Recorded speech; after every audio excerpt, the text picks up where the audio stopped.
Alors, mes amis, bienvenue dans une nouvelle vidéo de mise à jour sur la crypto. Le Bitcoin est à 117 500 dollars américains. On s'est, disons, un peu remis de tout le pump des derniers jours. Nous sommes passés de 123 000 dollars et cette nuit, on a un peu flanché avec un pic à moins 5,7%. Actuellement, on n'est plus qu'à environ 5%. Mais tout reste encore dans les clous. La vente n'a pas clôturé en dessous de ces derniers points bas. Au final, c'était simplement un échange de liquidités à partir de ces points bas ici. Tout est encore sous contrôle pour l'instant. Malgré tout, cette journée s'annonce très intéressante. Nous avons affaire à des données CPI à mardi. Nous risquons d'assister à pas mal de liquidations de positions longues, surtout si les chiffres sont pourris. On va en reparler tout de suite plus en détail. Aujourd'hui, on pourrait, je dirais, soit assister au coup d'envoi d'un nouveau rallye, soit c'est fini pour le moment. Vous allez en tout cas tout savoir dans la mise à jour vidéo d'aujourd'hui. On va bien sûr aussi jeter un œil sur les altcoins. On va regarder les marchés boursiers, et il y a aussi eu un petit mouvement sur l'indice de volatilité. Mais avant de commencer, n'hésitez pas à liker la vidéo, à vous abonner à la chaîne si ce n'est pas déjà fait, et bien sûr à jeter un œil au groupe Telegram gratuit de discussion et de signaux. Si vous avez envie de recevoir des mises à jour, des actus et des signaux, rejoignez-nous là-bas avec plaisir. Le lien est disponible gratuitement en bas dans la description de la vidéo. Et si vous cherchez encore une plateforme où vous pouvez trader tout ça, y compris les altcoins et certaines actions, vous pouvez tout faire sur ma plateforme partenaire Bingix. Le lien se trouve également en bas dans la description de la vidéo. En passant par ce lien, vous soutenez la chaîne, ou plutôt moi-même. Alors, le Bitcoin est à 117 500 dollars US. Ça n'a pas l'air si pourri que ça. Après avoir discuté hier du fait que ceci représente en quelque sorte mon sommet provisoire, on est monté au maximum jusqu'à environ 123 300 dollars US, puis au fil de la journée, ça a légèrement baissé. Ce qui, en revanche, a été un petit avantage pour toutes les altcoins, car elles ont un peu progressé. Il faut toutefois préciser que dans la deuxième moitié de la journée, après l'ouverture des marchés américains, quand le Bitcoin a de nouveau légèrement baissé, les altcoins ont aussi suivi un peu plus, mais à la baisse. Donc, on voit bien que ce n'est toujours pas vraiment une vraie saison des altcoins. On a le Bitcoin qui baisse légèrement et les altcoins qui chutent tout simplement 2 fois plus. Bon, j'exagère un peu, mais on n'est toujours pas vraiment dans une saison des altcoins. Il est tout simplement encore trop tôt pour en parler, même si les altcoins font un petit pump. Mais même la dominance du Bitcoin, à 64%, n'a baissé que de 2% par rapport à son sommet. Donc, on est clairement encore très loin d'une saison des altcoins. Regardons maintenant la clôture quotidienne. Elle était plutôt positive, même si, il faut le dire, ce n'est pas vraiment haussier. La clôture hebdomadaire, par contre, était carrément extrêmement haussière. La journée d'hier, si elle avait clôturé un peu plus haut, ça aurait vraiment été mieux, mais bon, ça va. Oui, au moins, on a clôturé au-dessus du dernier plus haut journalier. C'est un signe plutôt positif. Donc, il n'est pas encore trop tard. Ce qui compte le plus, au final, c'est comment la journée d'aujourd'hui va clôturer. On reste toujours au-dessus des ENA ici.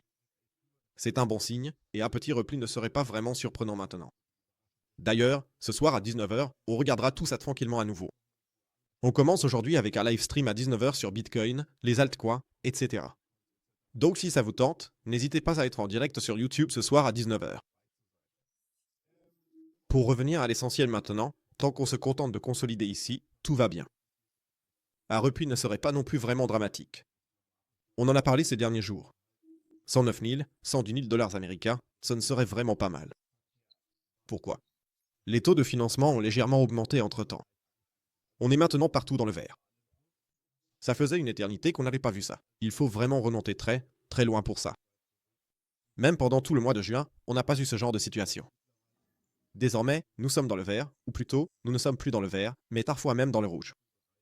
Cela signifie que les positions longues prédominent. Vous voyez ici en haut que l'open interest a aussi nettement augmenté, tout comme les taux de financement. Donc, il y a d'abord eu un changement classique. Si on regarde la heatmap, il n'y a plus vraiment grand-chose vers le haut. Sur le graphique 3 jours, il nous reste encore pas mal de choses en dessous. Sur l'hebdomadaire, si on regarde rapidement, il y a aussi nettement plus vers le bas. Et c'est la différence par rapport à hier. Vous vous souvenez, hier, quand je vous ai montré la heatmap, elle était presque vide. Pendant le week-end, tout avait été balayé. Maintenant, il y a beaucoup de liquidations et de liquidités en bas. Ce sont aussi tous les longs qui essaient maintenant, certes en retard, de rentrer ici et de pousser le cours vers le haut. Ça ne veut pas dire que ça ne peut pas arriver, qu'on pourrait encore monter ici, mais le risque de liquidation des positions longues jusqu'en bas est bien présent et il faut vraiment faire attention à ça. Cela correspondrait aussi très bien à un Golden Pocket ou à un niveau 0,5. Donc, je vais absolument garder cette zone ici en bas à l'œil, d'une part pour d'éventuelles positions longues, d'autre part peut-être pour un petit achat spot, juste pour le fun, mais vraiment de façon très minime. Mais il s'agira probablement plutôt d'un petit trade long entre 111 000 et jusqu'à environ 106 000 $ US. C'est la zone que je surveille en ce moment. Mais qu'est-ce qui est intéressant aujourd'hui? Et là, on va jeter un œil aux actualités, car les données de l'IPC vont sortir, et il faut le dire, c'est vraiment, vraiment intéressant, parce que les tarifs devraient maintenant être inclus. D'après les sondages, les tarifs de Trump devraient se faire sentir ici. Cela signifie que cette journée pourrait vraiment être très décisive. Le sondage a indiqué qu'il se pourrait que les données de l'IPC augmentent. Ici, on voit que le taux de base de l'IPC est passé de 2,8 à 3%. Les prix à la consommation, par rapport au mois dernier, sont à 0,3 et les données de l'IPC elles-mêmes passent de 2,4 à 2,6. Si jamais on observe ici des prix exorbitamment élevés, c'est-à-dire qu'au lieu de la prévision de 2,4 du mois dernier, on passe à 3%, je m'attends d'abord à un gros crack général. C'est-à-dire avec une petite, oui, vague de liquidité d'environ 4 ou 5% sur l'ensemble du marché, parce que le marché serait d'abord sous le choc. Merde, on a 3% de taux d'intérêt ou plutôt 3% d'inflation ou plus, ce ne serait vraiment pas bon. Si ces chiffres s'avèrent plus bas, je pense que quelqu'un pourrait bientôt perdre son emploi. Pourquoi? Parce que Powell est celui qui, tout ce temps, ne voit aucune raison de baisser les taux d'intérêt. Si les chiffres sont plus bas et que Powell a dit qu'il fallait attendre les tarifs, les raisons, pour voir si quelque chose se passe, alors cela pourrait conduire, si les chiffres sont plus bas, à ce que Powell perde bientôt son poste et que nous ayons quand même notre pivot de la Fed. Tout cela, nous allons le voir aujourd'hui. Donc, la journée d'aujourd'hui pourrait devenir très intéressante à partir de 14h30. Avant cela, il y aura probablement un peu de flottement, mais à partir de 14h30, ça pourrait vraiment secouer. D'un côté, à cause de la liquidation des positions longues, qui pourrait se produire ici en bas, des données de l'IPC, si elles sont plus élevées, cet objectif sera atteint, etc. Bref, cette journée va être extrêmement passionnante. Sur une perspective de 4 heures, oui, il ne s'est pas vraiment passé grand-chose. Je l'ai déjà dit, pour moi, ces niveaux en bas sont tout simplement les plus importants. Si on atteint cette zone, ce sera clairement un signal d'achat long, sans aucun doute. Passons maintenant aux altcoins. Qu'est-ce qui s'est passé de ce côté-là? L'Ethereum reste toujours solide. On en a déjà parlé hier, il y a ici une divergence baissière là-haut. Elle s'est d'ailleurs bien réalisée dans un premier temps. Golden Pocket, divergence baissière, d'abord une petite baisse. Ce n'est pas une grosse vente, mais une petite connexion. Si on regarde ici, ça a baissé d'environ 2,5%. Ce n'est vraiment pas dramatique. Donc tout reste encore dans la norme ici aussi. Les objectifs n'ont pas changé non plus. Ici aussi, si on a, disons, la volatilité qui arrive aujourd'hui, il est probable qu'Ethereum chute fortement dans un premier temps. Premier niveau, 2700, deuxième niveau ensuite autour de 2635.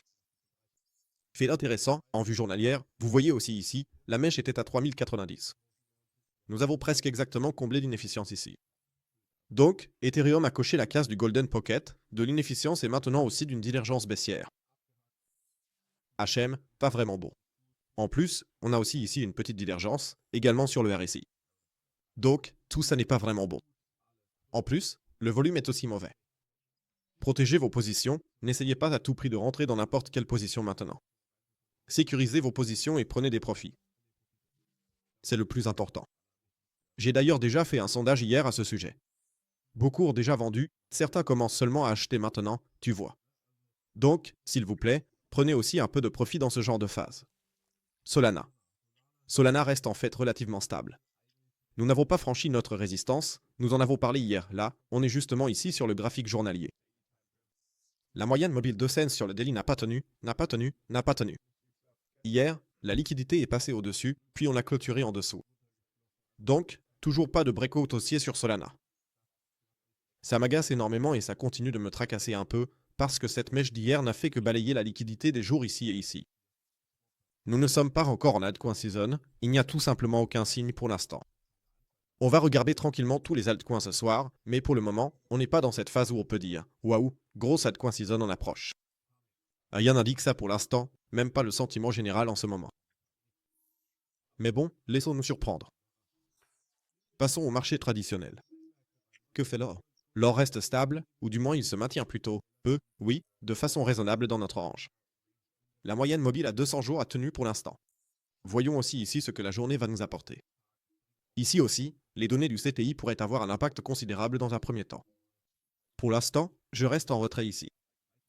Ensuite, ce qui est aussi important aujourd'hui, l'euro face au dollar américain. J'ai mis la position en stop loss à l'entrée. Pourquoi? Je m'attends à ce que, si nous recevons des données d'IPC très fortes, c'est-à-dire vraiment très élevées, disons au-dessus de 2,6%, cela pourrait propulser le dollar complètement à la hausse dans un premier temps.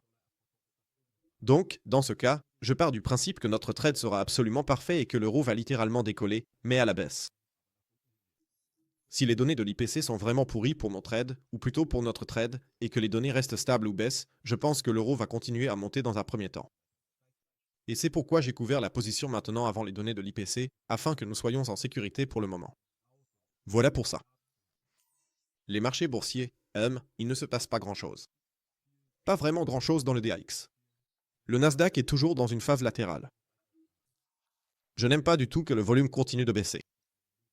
Aucune action haussière des prix ici au plus haut historique. L'US Texan. Bon, j'ai un peu exagéré ici. Dow Jones, plutôt un drapeau haussier, mais pas de nouveau sommet ici non plus pour le moment. Je ne l'aime pas. Ce dernier, il me manque encore. J'aimerais juste l'avoir pour pouvoir éventuellement supposer que c'est tout pour le moment. Et enfin, mais non des moindres, le ECT 5 cents. Nouveau record historique, mais pas de grosse pompe pour l'instant. Donc vous voyez, il n'y a vraiment de l'action sur les prix en ce moment que sur Bitcoin et les altcoins. Comme je l'ai dit, on regardera ça tranquillement ce soir pendant le live, et sinon, aujourd'hui à 14h30, faites bien attention à ce qui va se passer. Sécurisez vos positions, prenez vos profits. Si les chiffres de l'inflation sont plus bas, eh bien, félicitations. Bitcoin ira probablement alors sur la Lune. Powell perdra son emploi et nous aurons notre pivot de la Fed. J'ai déjà mentionné cela, ce qui est important pour moi en ce moment. Où est-ce que je l'ai? DDDD. Gardez simplement cela à l'esprit. Ma ligne de pensée actuelle, la Fed va baisser ses taux d'intérêt en juillet, ce qui correspondrait aux données de l'IPC lorsqu'elles seront publiées aujourd'hui. Le pivot arrive, 19 jours de bull run, donc c'est déjà un peu vieux, jusqu'à fin juillet, puis bull run, puis c'est terminé. Voilà mon plan. Le 30 juillet, c'est la décision de la Fed sur les taux, le 1er août, officiellement les tarifs pour l'UE et d'autres pays. En plus, le Big Beautiful Bill de Trump n'est toujours pas passé à 100%. Donc il y a encore quelques trucs qui arrivent, ne te laisse pas déstabiliser, ce sont juste mes réflexions personnelles que je note de temps en temps. Attendons simplement de voir ce qui va se passer. Donc ce soir à 19h, live stream. Je vous remercie déjà d'avoir regardé. On se retrouve ce soir. D'ici là, ciao ciao et comme toujours, stay crypt.